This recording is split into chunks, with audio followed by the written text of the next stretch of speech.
Welcome to the Tilted Halo. This is a new podcast, and it's for anybody who's a woman in ministry. You might be a pastor like myself, a bishop, a priest, a rabbi, music minister, elder, children's minister, whatever your title is. You're absolutely in the right place, especially if you're someone who loves your ministry and you're doing it well and you're feeling pressure to sometimes be perfect, and deep down inside, you know you're not. And how in the world to deal with that? And men, you're absolutely welcome here too, because this is about ministry and the same thing can happen to you. So you're all in the right place. Let's get started with the show. So many churches I see have out in front a big sign.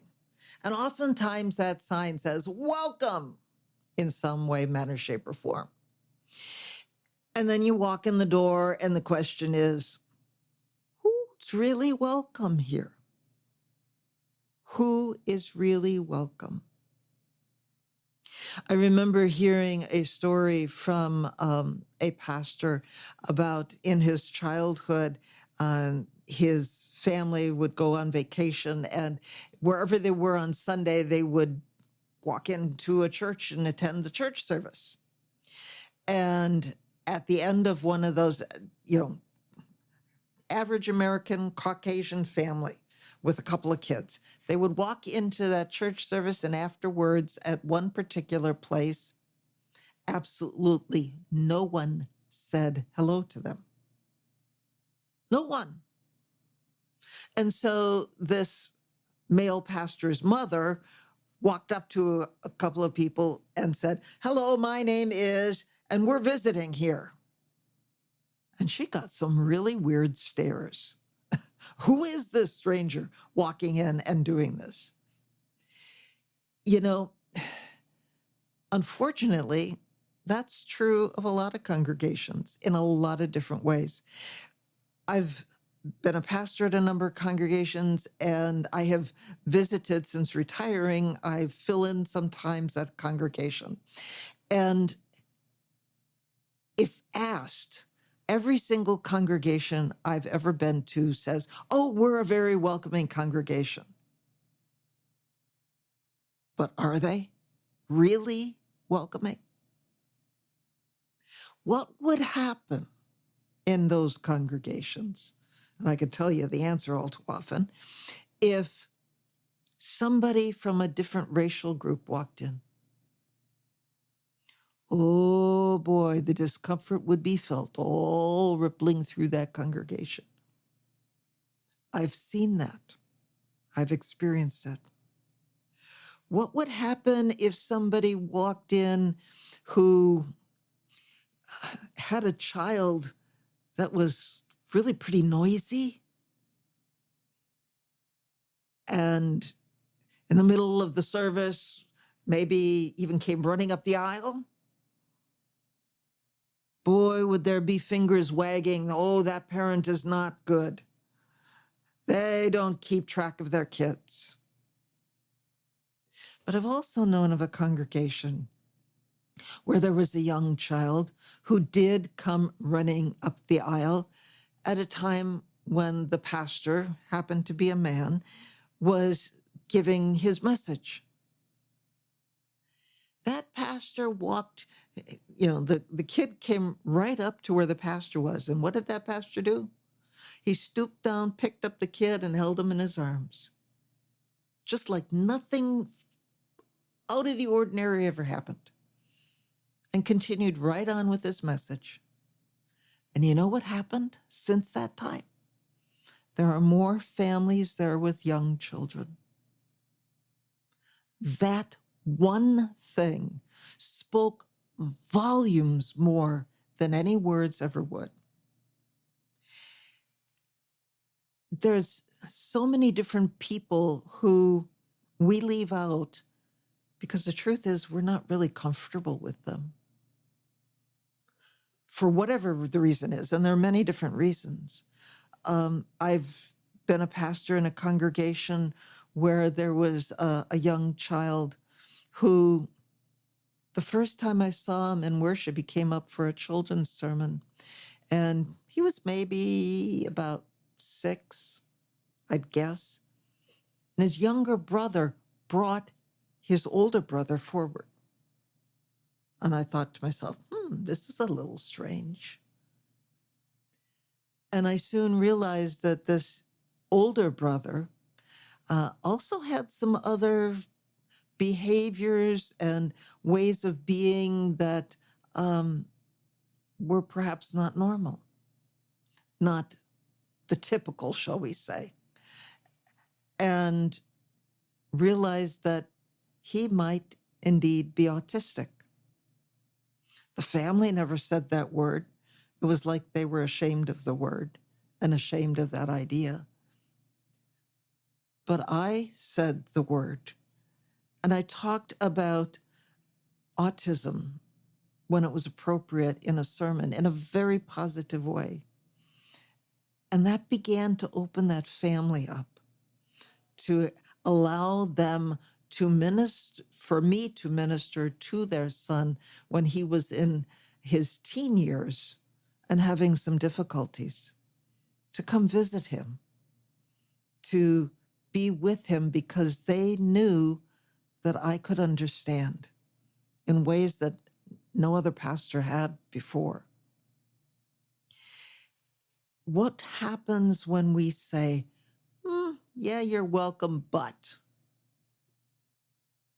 you got to do things the way we'd like to do them.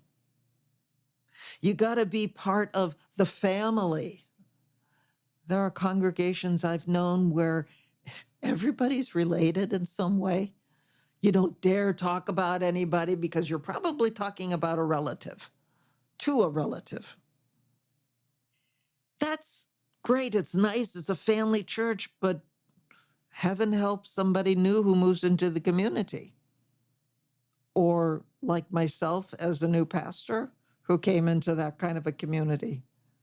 You just don't fit unless and until the people in that community decide you do and are willing to accept you. And yet they're kind of deciding that you fit their image of who somebody should be, instead of accepting you, or in this case it was me, for who I am, just as who I am.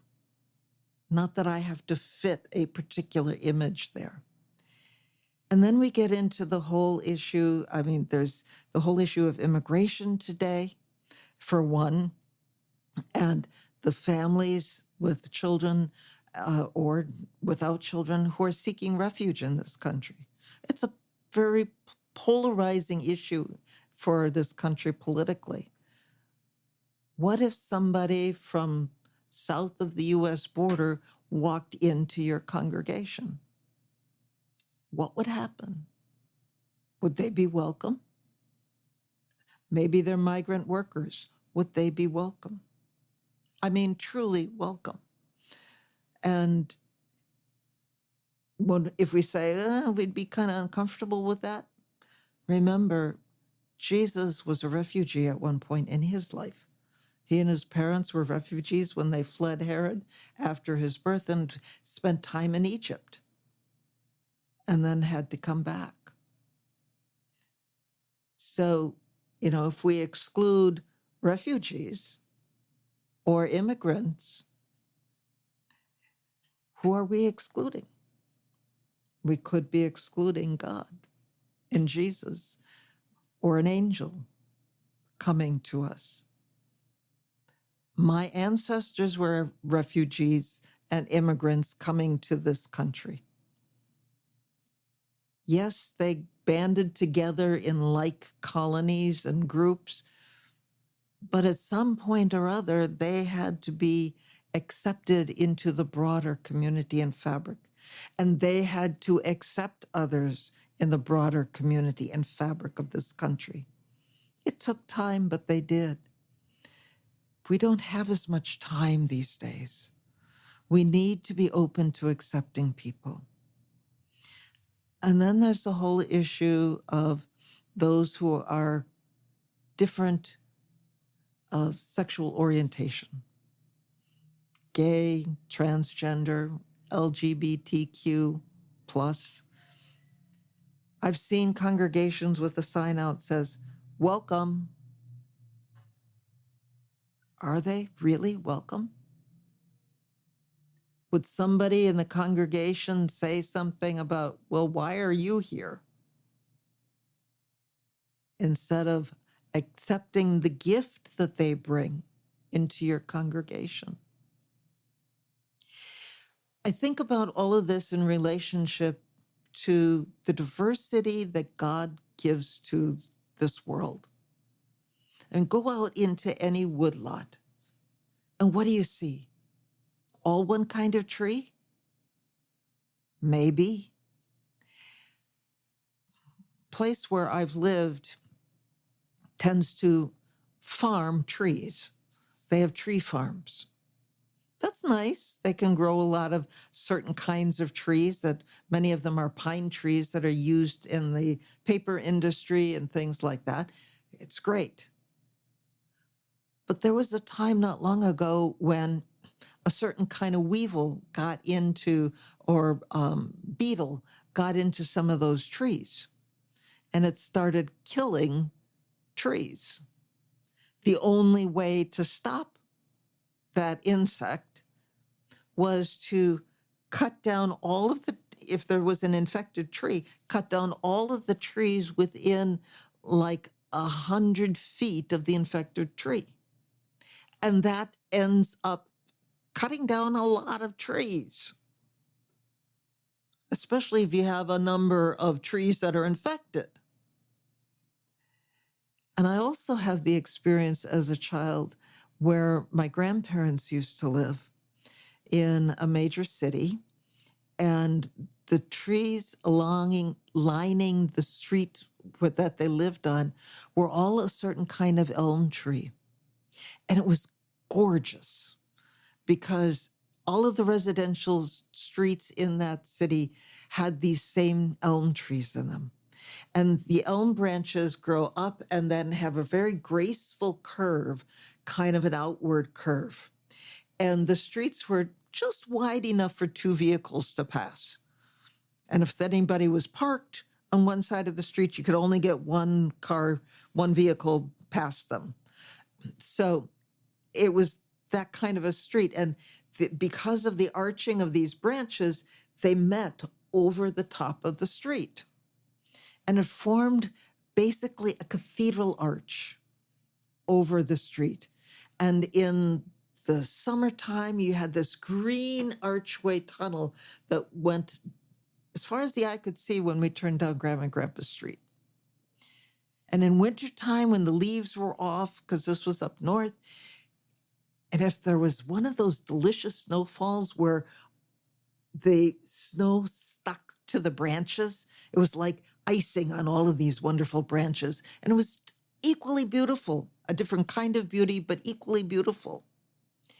And I grew up with all of that there and loved it. But when I was early in my ministry, or maybe I was still in seminary, came home to visit one time, and I was in the car with my parents, and we were going to go visit Grandma and Grandpa. And as we approached, I looked down one of the streets, the residential streets, a couple blocks before Grandma and Grandpa's, and noticed some of the trees were gone. And I made a comment about that. And they said there was a beetle that had become into the trees, and it was infecting those trees. And the city was trying everything in its power to try and stop the spread of this beetle, because since the branches touched over the road and they also touched on the same side of the street, it became a perfect highway for these beetles to go from one tree to the next. And also they would drop down onto a vehicle, and the vehicle would drive them down to the next street, and they kept spreading.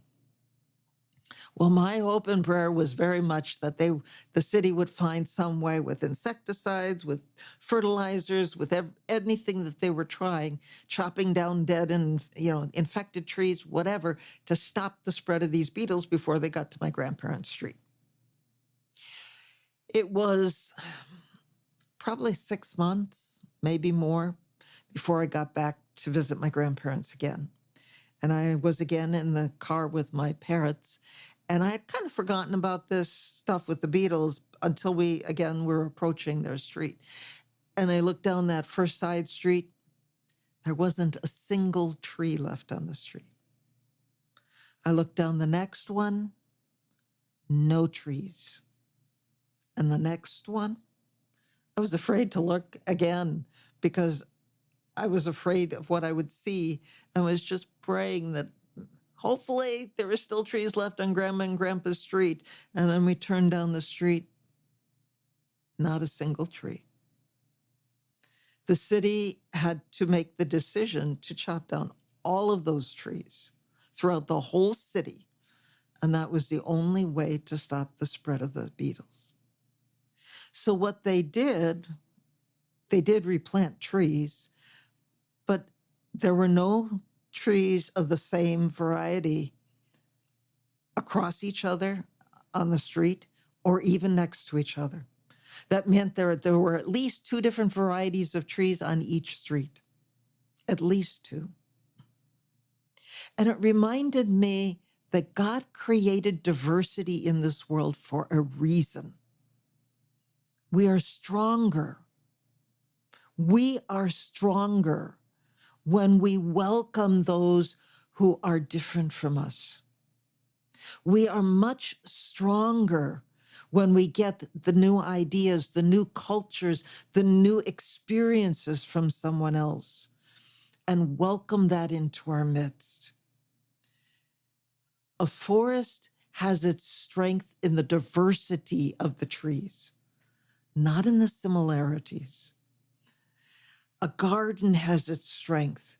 A crop has its strength, not in having the same crop in the same field over and over and over again, but in the diversity, replenishing the soil, replenishing who we are, not always with fertilizers, but with the unique capabilities from each different kind of plant. We need diversity. We need each other. We need all of the gifts that each person brings, regardless of who they are. There are ways that we can show more welcome, yes, but the greatest way to show more welcome is to be open to learning from somebody who's different from us. To be really open to that. To say, hey, welcome. Please tell me who you are. Where do you come from? I'd like to know. I'd like to know what that's about. It opens us to hearing the good gifts that come from another culture, to experiencing something new that can excite us and to bring a wonderful, fresh feeling into our ministry. It's easy to judge. It's easy to say, oh, somebody's different. I don't like what they do. I don't like how they look. I don't like how they smell. I don't like how they act, whatever it may be. Maybe you don't. But in excluding that person, just be careful who you might be excluding. Because when we think we know who God accepts, I can guarantee you, you're going to be wrong. We're not called to be God. We're called to be ministers, to be pastors, people who minister to others. We're not called to be God. And when we decide somebody's not good enough to come in to be part of the congregation we serve or to be with us, beware. Because God may decide that the person who's going to get left out might just be us. I don't want to be on the outside with that. I don't want you to be either. And most of all, I want you to know the gifts that other people bring. I've experienced that from other people. It's delicious. Share the gifts. Welcome the gifts from others. You may be surprised. The person who seems least likely may bring the best gift of all. So, who are you welcoming? Welcome everyone. Let God decide if anyone's going to be left out, let God decide that. That's not for you and me. As a Christian, we say Jesus died for us all. If we leave one out and say Jesus did not die for that person because we don't like how he or she behaves, why should Jesus accept us too? You know? We're no less sinners, if we consider that, than anybody else. So welcome everyone. That's what Jesus did. That's what we're called to do too. Come back next week for another show. You have been listening to Tilted Halo with me, Kathleen Panning. What did you think about this episode? I'd really like to hear from you. Leave me some comments. Be sure to like, subscribe, and share this episode. And catch another upcoming episode for more conversation on ministry, life, mindset, and a whole lot more. Go to www.tiltedhalohelp.com, where I've got a resource guide and other resources waiting for you. And be sure to say hi to me, Kathleen Panning, on LinkedIn. See you on the next episode.